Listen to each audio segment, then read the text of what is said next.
Slow ही बोल। गोर लागी छी सब गोटा के। आई हम तीनों दियादनी एक प्राति गाबि रहल छी, अहाँ सब सुनू, नीक लागत त लाइक शेयर एंड कमेंट करू। जागहु हे काली महारानी, जागहु हे काली महारानी, यहाँ बिनु अखिया में नींद नहीं, यहाँ बिनु अखिया में नींद नहीं, अही दुनिया में फूल बहुत अच्छे, अही दुनिया में फूल बहुत अच्छे, अड़हुल फूल सन एको नहीं, अड़हुल फूल सन एको नहीं, जागहु हे काली महारानी, जागहु हे काली महारानी,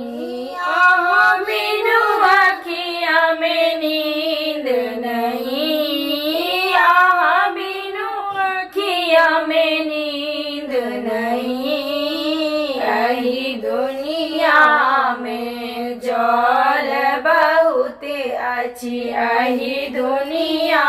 में जल बहुत अच्छी, गंगा जल सन एको नहीं, गंगा जल सन एको नहीं, जागहु हे काली महारानी,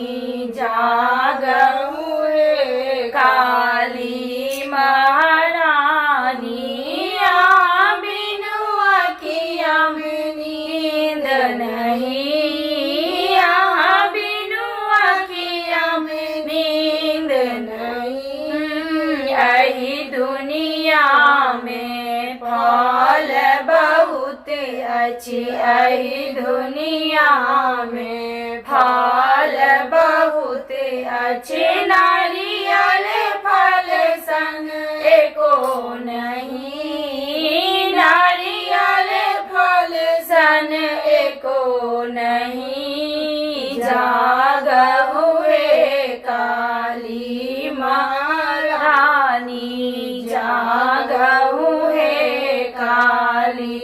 महारानी, यहाँ बिनु अखिया में नींद नहीं, यहाँ बिनु अखिया में नींद नहीं। जय मिथिला, जय मैथिली।